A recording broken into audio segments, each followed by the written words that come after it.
And we're live with another podcast. Mike here with Jeff again. How you doing? We'll probably start doing a couple more of these now that you're done with camp and Yep. we have free time. I'm not going to lie. bit. It's kind of nice, but at the same time, kind of stinks just because it kept me busy. But, I got also, it's, 2 weeks? No, not even. Like a week out from training camp. Yeah. So Yeah. Flyers are going to be back in the news again. Yeah, it's going to be And nice. Going to be relevant again to talk about hockey. So I mean, for better to me, start they've now. been relevant all off season, but but everyone's not me, so. Mhm. But now, lots to talk about today. To be I know. honest. We got training camp. We got an injury to discuss. a Very interesting article that I came across literally just moments ago, posted on Philly.com. So we'll get to I'll that. bring that up. Yeah, a little we'll bit get later. to that up. Get to that in a little bit. But I guess the biggest thing Flyers wise coming into training camp and recently is Sean Couturier hurting his MCL again. Yes, at a charity event, wasn't it? it was. Taking a look here. Well, and also Hextall kind of gave the timeline for Couturier's knee injury as well. So according to GM Ron Hextall, this is back actually a week ago. Because I think that was when it broke. Yeah. And Hextall said that he did suffer a setback at a charity event in Quebec City. He did return to Philly shortly after to meet with team physicians. The latest injury is not an aggravation of the MCL injury he sustained back in April, although it is the same knee in which he tore the ligament after colliding with Racco Gudis during a practice ahead of Game 4 in the first round of last year's playoffs. Hextall said, quote, "It's not the exact same spot. This type of injury heals fairly quickly. It was a play in front of the net, and there was a rebound, and his leg just went the wrong way. It was more of a freak play than anything." Yeah, Once that's usually how those knee injuries go. Right. Every knee injury like that, where it's non-contact, like, he just kind of went down awkwardly. Yep. It's like, well, that makes sense. Yeah. He continued to say, "We anticipate Sean participating partially at the start of the training camp, and then halfway through camp, we believe he'll be full go and participating in the last number of preseason games. And once he returns, Couturier will wear a knee brace, and he'll be skating, going through non-contact drills at the start of camp. That begins on September 14th. Yeah, I'll see how that affects him, if it gives him anything. Right. Having to have a knee brace on for a short period of time. Kind of reminds me the Flyers also lucked out with it only be a 4-week thing. Yes, no, absolutely. Other than him needing like surgery and the whole season he's out. Right, so. and I agree absolutely. They really, really lucked out. But now, because the title of this, and this article is on NBC Sports Philadelphia, the title of this, it says Sean Couturier's injury has Flyers preseason, paging Morgan Frost. So with Couturier, being out for basically all preseason, just as precautionary, regardless. Now it looks like Morgan Frost could get an even much longer look than he was probably going to get originally. But not only that, but you got all the other centers that are looking to make a splash, possibly. Yeah, Vecchione, the Forboyov, and all them. Yep, absolutely. So it's definitely a little frightening. The one thing I'm afraid of, and what's probably going to happen, is that fourth line spot might be taken by Laterra. Yeah.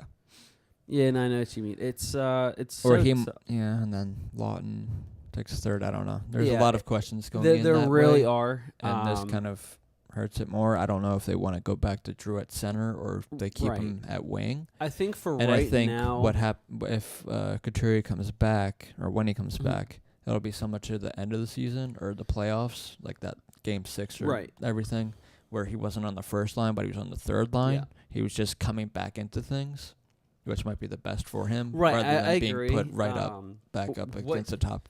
I think now that you said that, I would feel more comfortable if the Flyers did something like that, where they throw Giroux back in center at the number one spot, which is fine.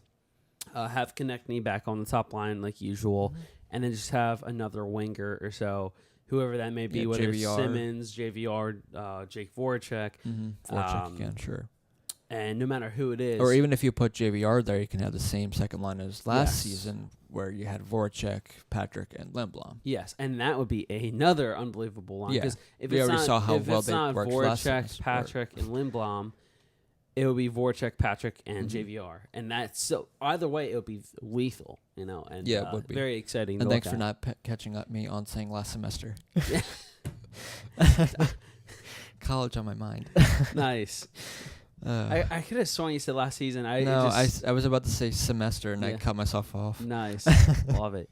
But another article I did find on NBC Sports Philadelphia is, what is the Flyers' biggest training camp storyline? Now that Sean Couturier... That's obviously the biggest one coming in now, but... Yes. But some others, so... Doherty I think his name's Tom Doherty, Tom Doherty for NBC Sports Philadelphia. He said, this is pretty simple.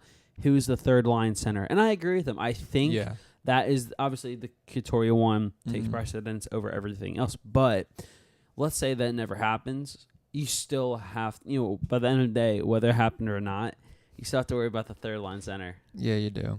I really don't want to have Laterra, but knowing Hackstall, he's going to put him there at times. Yeah. I think that's your worst case scenario kind of thing. Absolutely. And you do have and Hackstall has said in the past that he's willing to, if he sees some of his younger guys play his veterans, he'll play them. So maybe that's could mean something for some of these younger centers during training camp. Right. And if they play really well and they get a longer look, maybe it makes it harder for a decision for... I agree. And some of those players that are centers that could get a look at, Mike Vecchione, possibly Morgan Frost. It will most likely end up being back to the St. Marie Greyhounds, which is fine. Yeah. You have Rubstov, but he's probably not going to get along. I was going to say German Rubstov. He's going to be on the Phantoms. He will be on the Phantoms. He'll be on the Phantoms, but he's probably not going to be... He'll get a look, but not a... Isaac Ratcliffe will... Oh, I'm sorry. He's a left wing. Mikhail Vorboyev who will we get a mentioned look. last podcast we did where you did your article on him. Yeah, ironically, I found it a little too scary where just after I released I wrote that article about Vorboyev, and not too long after, Couturier goes down with an injury. So it's like, well... Because in the article I do mention, and you can see this on sportstalkphilly.com, and for Mikhail Vorboyev, I wrote basically that he could be that third line center that the Flyers need. I think he could be probably your best option. He really third or fourth line center if you want to put him fourth line and Lawton third line. Because regardless of how you look at him, he does have good defense for his... offense it's there too, which is good. But he does have a lot of experience playing in the KHL, which I think is one of the better leagues. Yeah. Besides the SHL, it's probably the second best league outside of the NHL. Exactly. That's exactly what I was going to say, because it's a premier league. But think about it again this way: the KHL and SHL. You're literally playing against men. Playing. Exactly. You're literally playing against men. Yeah. It's not just like World Juniors where you're just playing against other really good kids. Kovalchuk was there. All the top guys. Absolutely. But in his first year in the Phantom system, Vorboyev received time on the PK in particular and looked the part of a bottom six forward. Sure, he could still play that role, but I think eventually he could be rather elite. Yeah, I think so. It's really just that the first two lines, even when Couturier comes back, that's pretty much known where what you're going to do with those two lines, where you have Giroux, Couturier, and Konechny. Yep. Hopefully Konechny, you never know. But then the second line of Patrick, Voracek, and JVR, and then the third line's where you kind of, or is a toss-up. You obviously are probably going to have Simmons there, but who's Simmons going to be with? Wheel again, or I'm assuming Wheel, but will Wheel be playing wing, or will be center, or will be Raffle? It's gonna be interesting. We gotta wait and see. Because Raffle's a guy you can kind of put anywhere, and he'll do well. Which is good, because I think it makes him versatile. And, because he's proven at a rather early part of his career with Philadelphia. Yeah. He's able to keep up with Giroux. And I think him and G have good chemistry. And I keep saying it every year because I always think it's going to happen, that he's going to have a breakout year. And it just never really Rafa, yeah. And I always think it's going to happen, but it just injuries or something or whatever, it just never happens. I think you should just stop saying he's going to have a breakout year. And I'm going to get it right one day. Okay. One day or 1 year? 1 year maybe, okay, but, I mean, he's got a lot to prove this season because next season he's in UFA, so... Right. What do you do? And I hope that's not something that he has in the back of his mind and it keeps him from performing well, but I doubt it. But And then John Bork made it interesting. He never, because it's funny because both Doherty and Jordan Hall kind of made their point simple and right across. Yeah. They get to it right away. John Bork kind of extends basically what his biggest training camp storyline is. He said, looking back at the 2017-18 preseason, much of the anticipation surrounded the three-way prospect battle among the young, talented defensemen of Robert Haig, Samuel Morin, and Travis Sanheim. I don't see a similar roster brewing as we inch closer to September. I expect some of the Phantoms forwards to make a strong push to make the team, but their role, if they make the team, will likely be as a fourth-line player. So I don't get possible third. I guess I wouldn't say it's just set in stone. There'll be fourth okay. liners. Here he goes. So I guess he was saying, so the anticipation surrounds the goaltenders, and the most commonly asked question I've been receiving is, when will Carter Hart be ready? The answer to which all depends on Hart himself, and the preseason will serve as an early season litmus test. I'd still give him 2 years, maybe 3. Because my thing is, because Hart just turned 20, August 13th. This is going to be his first professional pro year.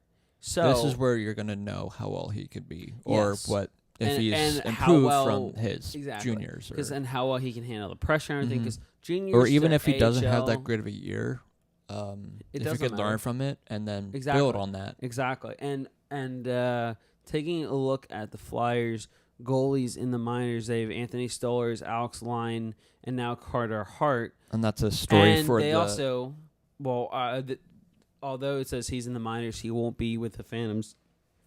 Felix Sandstrom. Yeah, he was back in Swedish. Which I'm fine with. Yeah. But kind of going back to Hart, though, let's say if he does have a down year in the minors, no sweat. Yeah, so what? He's young. Exactly. It takes a lot for a goalie to develop. It really does. They're the longest. We were talking about this last time, too. Yeah, absolutely. I remember where goalies take the longest out of any position to develop properly. You're never really going to have a Fleury who goes number 1 overall and is in there right away. Yeah, literally. For Marc-Andre, he struggled plenty of times. Yeah. Even in the playoffs, after they won in 2009, he's had struggles. The Flyers always look at the 2012 series. He was always a guy that if he gets angry or if he gets frustrated, he's beatable. Yeah. And now he's getting better. And now that he doesn't have Murray behind him or anything, he can be comfortable. Yeah. Because he knows he's the number 1 guy.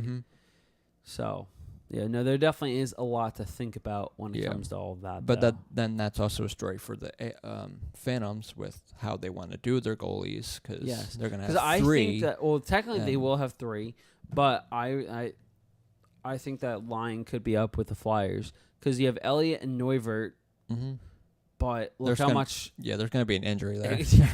An injury, I'm calling 3. Yeah, multiple.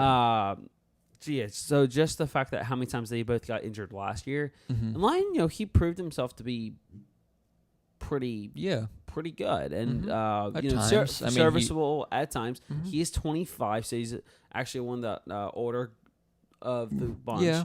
Anthony Stolarz is 24. I wouldn't mind the Flyers giving Stolarz an extra look because he did rather well in his rookie year. He did, and then he had the down year with being out all season. I think he only played in 5 to 10 games tops in his rookie year. But there goes my ears. But overall, though, he definitely is another good option that the Flyers could look at. And not Flyers news, but Mitch just texted me that the Phillies have traded for Jose Bautista. I did. I hear about that. I saw that they put a waiver claim in for him. But back to Flyers news. That was what the text was. Nice. It's fun that I guess you could give Stolarz another look. Yep. I mean, obviously there's going to be injuries, and if it's like last season where both guys get hurt, you don't really need to trade. You can always bring up Stolars, and that might not be the favorable thing or whatever, depending on how long they're out for. But it's something they can go with because they both have NHL experience.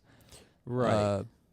Lyon played well in the playoffs for the Phantoms last I season. think he really did, yes. So, I mean, it's possible. They're obviously not going to make it out of camp. They're usually going to get sent down. And that's all right. There's plenty of time for... But then there's always next season. Yes. Because one of them can easily be a backup next season. Yep, absolutely. With both Elliott and Neuvirth being free agents next offseason, the Flyers are going to want to sign one of them, not both. And by the time, because I honestly think that they'll let Neuvirth walk or trade him, and then they'll have Elliott and Lyon up, and then by the time based on Elliott's last season, they'll call up Carter Hart to kind of give him the backup role kind of thing. Kind of like when what's his name in Tampa Bay first came up. Vasilevsky and Bishop. He was Bishop, and he was behind Bishop, and then. Because here's the thing: is you need that veteran presence, and I think Elliott is a good goalie to learn from. Sure, he's kind of a quiet guy, might keep it to himself, but I think his play kind of shows. Yeah. And although he did get injured a couple of times last year, but you could obviously blame that on Hackstall and his way of using goalies, and he just kept riding Elliott over and over again. And yeah, but the nice thing is I like how they kind of have Elliott as like the number one goalie for right now, at least in my opinion. Because Neuvirth, he's not a starter; he's a backup. No, yes, I mean can come up big in playoffs. We've seen he can make stellar plays, but then he'll let a soft goal in. Obviously, Elliott's been known to do that too, but I mean Elliott's more of a starter than Neuvirth is, and he he's a better veteran. When he was with the Blues for a while, he did some stellar work there. But overall, though, and I bet he helped with Jake Allen. He did. I think that's a very good point you brought up. Is now Allen is the guy in St. Louis, and I bet he helped. He did help a lot. So I think you really could see Elliott and Carter Hart eventually being the dynamic duo, and then once Elliott's good to go, well, hopefully by the time Elliott's gone, Hart will be their main guy, and Sandstrom will swoop in and be that backup goalie. And then you have that's the two I think it's going to end up being. Absolutely. They really like getting goalies. Two young elite goalies. Even though every draft they love drafting a goalie. Yes. Here's an interesting article that I found. I was mentioning this at the very beginning of the podcast. So I found it on Philly.com, written by Sam Donnellan, and the article is Flyers Paul Holmgren is happy James Van Riemsdyk is back in the fold. All right, your first take from that title alone, what is it? I mean, I would hope so. I mean, it's JVR, and it's the second best free agent you could have gotten this offseason. Maybe he shores up your top six. Maybe third best, because I was thinking Paul Stastny. I mean, maybe, but you could you can make the case. You could definitely make the argument that he's easily like the top third, because no doubt John Tavares is number one. Then you can obviously. Either way, you could still say the line wingers. Either way, Stastny, who he had in Winnipeg, and JVR in Toronto. But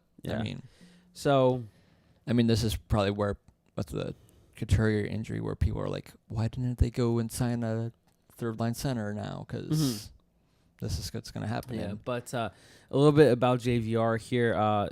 During a media event surrounding the annual ice making on the floor of the Wells Fargo Center, Monday, Homer said this: "It's a trade that obviously didn't work out," referring to the infamous Luke Schenn JVR trade. "We thought we were getting a top four defenseman in return. Luke was a good soldier while he was here, but he didn't play at the level we thought he would play. That's the way it goes." And just signed last month. Schenn, now 28, he's still nowhere near the defenseman he was drafted to be, and he's with the Anaheim Ducks. Meanwhile, JVR has flourished and has scored at least 27 goals in 4 of his last 5 seasons, missing only 3 games in those 4 seasons.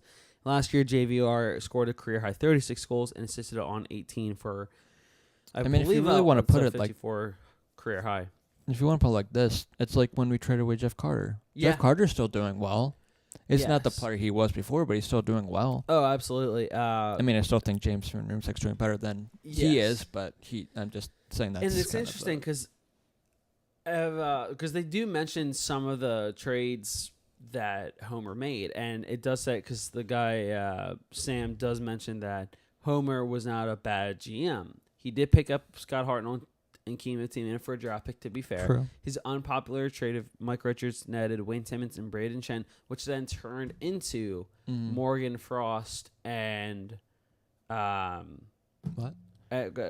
Because basically Chen got traded to St. Louis, and then first round picks. It was Morgan Frost and then Joel Farabee. Yeah, and then I got really confused for a second. It's all right. And then he traded Jeff Carter and returned. He got Jake Voracek, and he got 2 picks. One turned out to be Sean Couturier. The other turned out to be Nick Cousins, who was then traded to Arizona just within the last year or so. But and of course his trade for Chris Pronger, they said. Chris Pronger wasn't playing, so right. Sam says the trade was costly. I don't know about that, if it was that costly. I'm going to take a look at the exact trade. This is when the Flyers acquired Pronger? Yes. Okay. So the Anaheim Ducks traded Pronger and prospect Ryan Dingle for forward Joffrey Lupul, Lucas Spiza, first-round picks in 2009 and 10, and conditional pick and third-round pick in 2010 or 11. So I would do that trade again in a heartbeat. Exactly. Like the biggest kind of if factor about that was Lucas Spiza, because he got drafted in 2008, played literally I think a season, if not at all, with Philly, and then bam, he got shipped off. But I think that was worth it. 100%. Yeah, for Chris Pronger? Oh, yeah. And you could actually have a number one defenseman? He was only 34 at the time, and there's nothing wrong with that. But he helped us go to the Stanley Cup. Yeah, he said, I'm very excited. Fans are passionate about hockey. The style of play the Flyers play certainly fits mine. They've got some great young talent. I hope to help them win the Stanley Cup, which he almost did. And, the only reason it was costly is because his career ended in a very freak play. Yeah. And there's nothing you can do about that. That's just how the way the game works. I mean, he was only 34, and he already had injuries to begin with before that because injury. He already had a few concussions before that. Because, in a very long, even before that talented career, you're bound to get some injuries, And before that even happened, he still did all he could for the Flyers. You couldn't have asked for anything better. Oh, absolutely. Like, he just was a dominant force. Like, my favorite thing from him was in the playoffs. He was every time they scored, he takes the puck. As soon as the game ends, yeah. And then, of course, there's at least 2 moves that, going back to Paul Holmgren, that I'm sure he would like to get back. One, the very, very, very long-term deal, bringing Ilya Bryzgalov, a move that followed an aborted playoff run, as he calls it, because of goaltending issues again. But that, to be fair, obviously, he was a Stanley Cup winner. That's not what. He won the Stanley He was actually Cup. a backup during that time. Yeah, I know, but I'm just. But no, I know what you mean. He did win an investment, so everything looked good. But also, I wouldn't have given him that big of a contract, but it still would have signed him. I think only part of the blame goes for signing Bryzgalov on Homer, but the other part, unfortunately, I think according to the article, it says it was forced upon. Might have been. Let me repeat that. Might have been forced upon him by the impatience of Mr. Snyder at the time and Peter Luca, the team president at the time. And I think he's kind of spot on with that. Maybe just because. It was no secret the Flyers needed goaltending. Well, they did have Bobrovsky, but then they shipped him off. Yeah, but it was a young Bobrovsky, not the Bobrovsky now. Right, but I think that was another mistake that Homer made, is trading Bobrovsky for Mason. No, I don't. It wasn't. It was Leighton for Mason. Oh right. It was only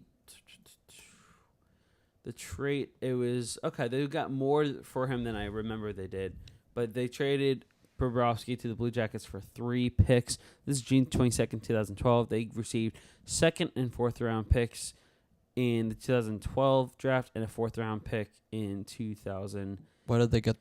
13.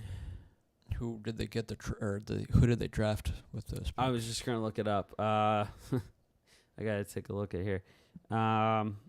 Taking a look. This might take a little bit of time.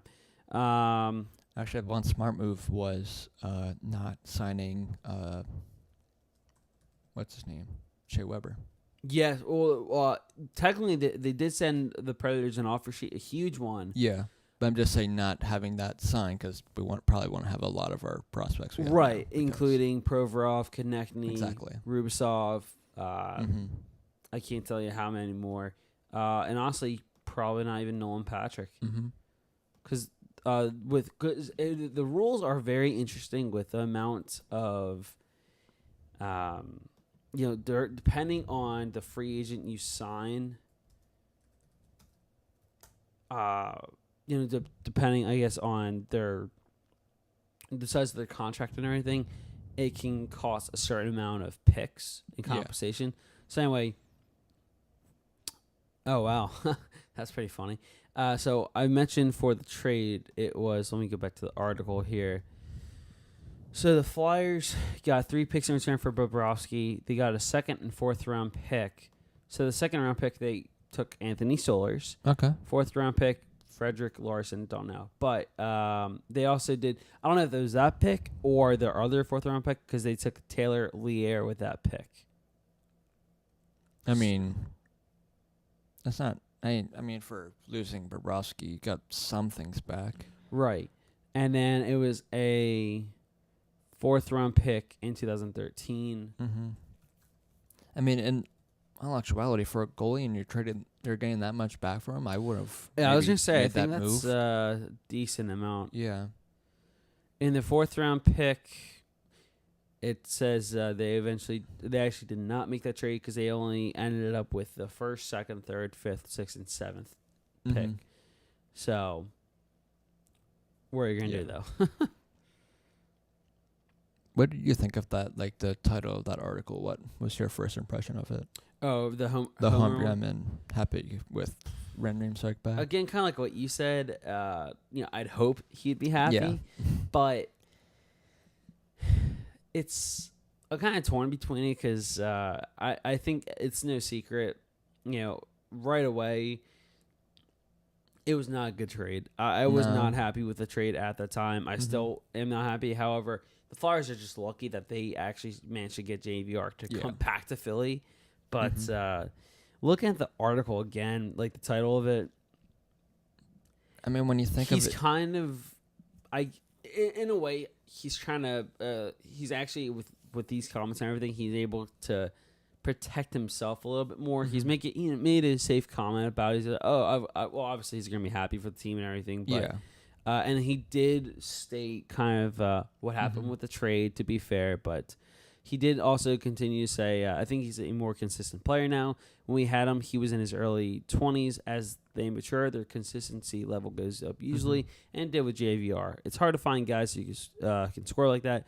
That was a tremendous signing for us. So, he did say he had also had one other expanding column. All of a sudden, there's a lot of players on our team who were drafted by the Flyers. That's kind of cool. So he does have a point because they did draft JVR, but of course shipped him off to Toronto. Didn't work out. All I gotta say at the end of the day is they're just extremely lucky to have him and convince him to come back. But also, I don't think it was that hard to kind of convince him. He was a local guy. Well, that, and also it sounds like Giroux and Voracek did some recruiting themselves. So I obviously I don't think it was that hard to convince him. It's just, and if you look, Hextall wanted a piece other than like the centers that were out there. They weren't the best centers. They were third-line centers. But he wanted to get a guy that can help now. Yes, and he JVR could is still do well and put up points now. for you. And JVR is that guy. Obviously, Tavares was too much, and it wasn't gonna give him that much. Here's the thing, though. If, let's say, the first trade never happened between Flyers and Toronto, let's say if Van Riemsdyk never left the team and he was still with it, he's in a hypothetical situation. He's been with the team his entire career. Yeah. Would you still have the same James Van Riemsdyk like you do today, or would it be a completely different player? I mean, he'd probably be a different player, maybe a few less points, but he'd still be playing with Drew most likely. Right. Like, the line probably would have been Voracek and JVR.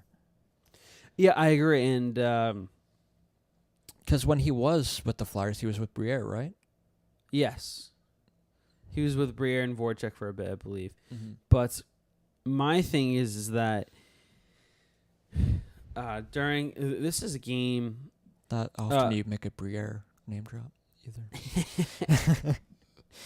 This is a game about 5 months ago. This is I think this is this is during the playoff games against the Bruins. I'm looking at thescore.com, and Mike Babcock said that these will be the Leafs line combinations to Saturday's pregame warm-up, according to TSN's Mark Masters. Komarov, Matthews, Nylander, Hyman, Marleau, Marner, Van Riemsdyk, Bozak, Brown. He was playing with Bozak, so I mean... and Brown, but the thing is, why is he on the third line?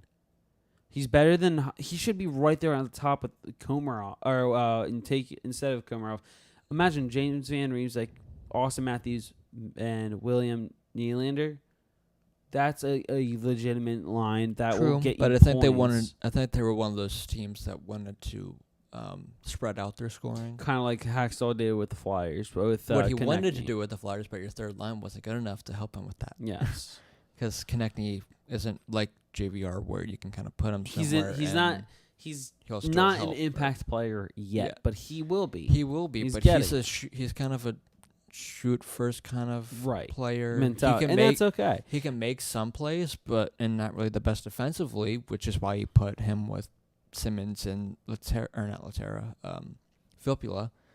But yes, I mean, but all in all, though, I do think that, and I still think for you to have Konechny at his best, you need to have people who either match up speed wise or around where his speed wise is, so he doesn't have to slow down. Right. And James Van Riemsdyk still has his legs. He's still good. I mean, my thinking with the signing is we're not re-signing Wayne Simmons. So you're saying... Or if we do, it's a shorter... It's not long term. Yeah. Okay. So... Because they're essentially the same age. Yeah. He's going to want a similar contract to JVR. Yep. And in that case, you're saying you would trade him to where? And obviously, this is going to be a tough question, but trade him to where? And what do you think the Flyers could get in return for Wayne Simmons? A draft pick, top 6 winger, maybe. Or forward. Yeah. I think they would need another, like you said, another top 6 winger, second round pick at least, or maybe a center. Maybe center couldn't hurt. Maybe you trade Here's what realistically could happen if you don't like the options for your third line center. Trade for one, but it would be Simmons for that third line center, a first round pick, and maybe a prospect. Yeah, because his value is pretty high.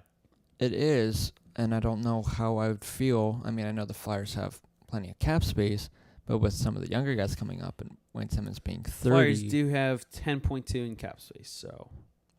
I don't know how much I want to invest in... Like, I like Wayne Simmons, but I don't know how much I want to invest how much in him for how many years he's going to want. It's a big question. Because you still have... Because not even just that. This next offseason, you have so many guys you have to re-sign, and you're going to want to give a big contract to Provorov. Yeah, because you have Konechny, Sanheim, Lawton, Wheel, Raffle, Lier, Simmons, Laterra, but he's going to go Provorov, Sanheim, Fullen, Neuver, Elliott. Some other guys in the AHL, but still. The only ones in the AHL I would re-sign is Vecchione, Stolars, Martel, possibly Goburn, Alcabel, Corbin Knight. Martel I would sign. possibly Greg Carey or Cole Bardreau, Phil Varone. But most of some of those guys are also just 1-year signings. Right, those are definitely just going to be on the Phantoms, which is good. Because they're literally making $650,000. So those are easy, quick signings. But that money does add up. Because right now, out of all of the players, I know you lose the $4.7 million in Laterra, having him walk, but I don't know how much you're gonna want to give to Wheel and Raffle or Sanheim. Sanheim's probably gonna get a similar deal to Haig, but Provorov, he's probably gonna get a similar deal to Gostisbehere. Right. For 4.5. He might get the 4.7 that Laterra has. That might be going to Provorov. Like, there's a lot of questions this next offseason for you have Provorov and Sanheim. They deserve. Well, I would sign Sanheim to a 3-year deal. Provorov, honestly, 5 or 6. Yeah, I'd say, that's why I said a similar deal. 4-year deal. Yeah, a similar deal to what Ghost got. Yeah, I mean, Sanheim's still younger, and he's actually older. He's a year older, but he's still kind of like Haig, where he's just coming up and hasn't really proved it. Provorov has done so much for this team since he's been up. He's literally stepped in so much, and it's crazy. Yeah. He hit his shoulder and still played. Yep. And still had him go against Crosby a little bit. Yeah. Guys, he's a tank. He's a Russian tank, and it's nuts. And that's probably why I don't fault Holmgren for trying to get a top defenseman, because right around then was when Pronger went down, and you had like Coburn and I'm sorry. No, it was because JVR was still with the team in 2012. Yeah, and then before 2013 season began, because Pronger only played within like the first month of the 2012 season. Yeah. So, but I know what you mean. I mean, I'm guessing that they were hoping more from Shen, because top 4 defensemen and drafted in. And he's the 8th overall pick in 2008 or 9. Yeah, I understand wanting to go. And obviously the big one of McDonald.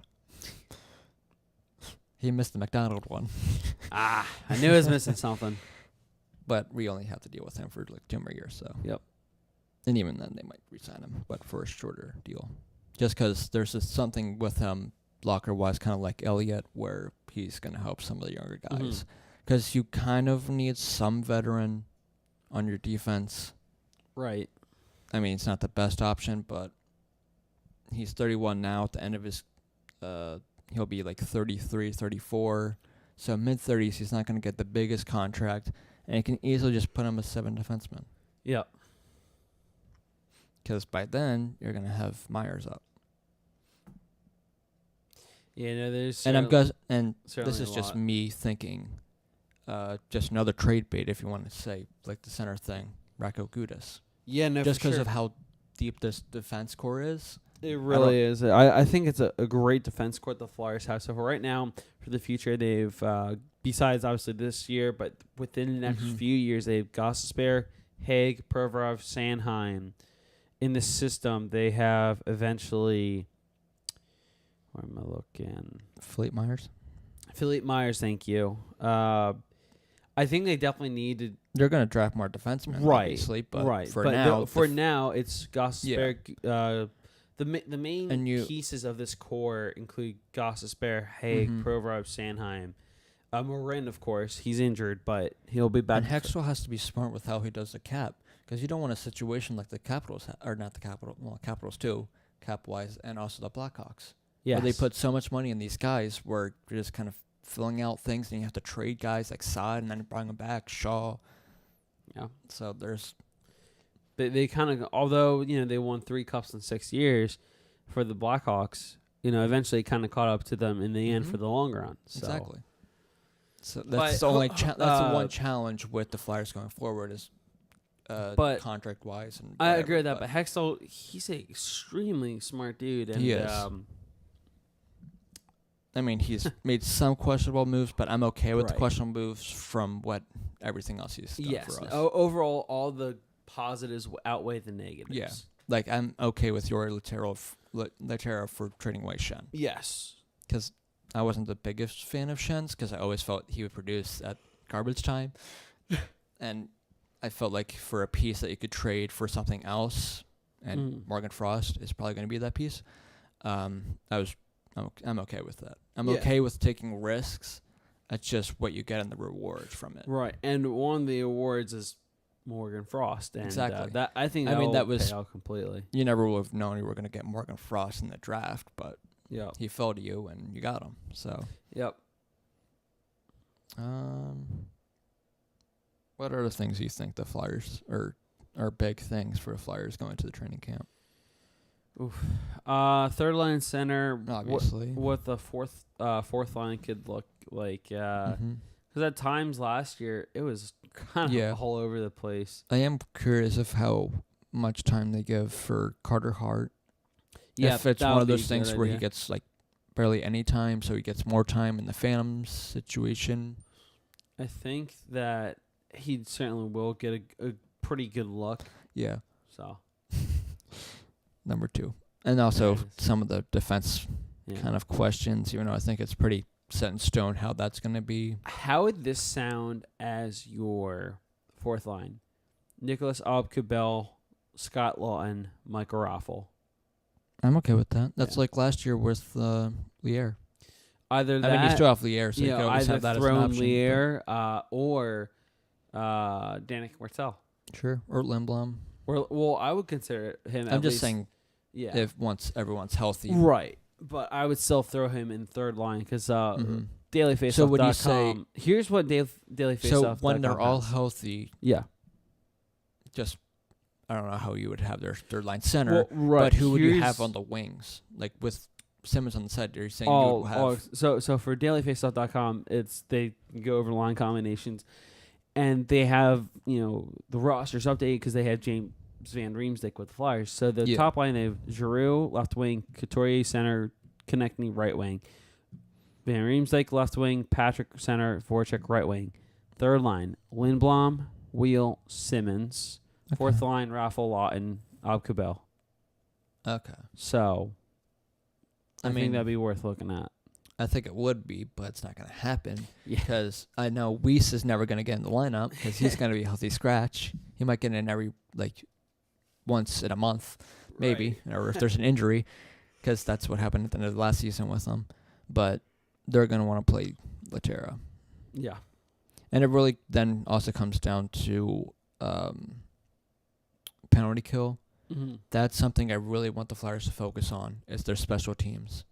I know JVR helps the power play, especially second line. It gets a little more depth-wise because you could put a guy who was on the first line on second line and everything.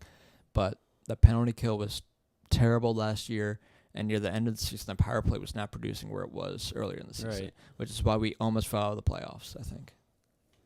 No, I think you're kind of spot on with that. So there is definitely a lot of question marks going in, but... I just have to see how it plays out. Yeah, no, I agree. Overall, I think it'll be another exciting year of hockey. Mm-hmm. Could look at another year of playoff hockey, I think. So yeah, kind of go from there. Yeah. So until whenever we do this next, see you.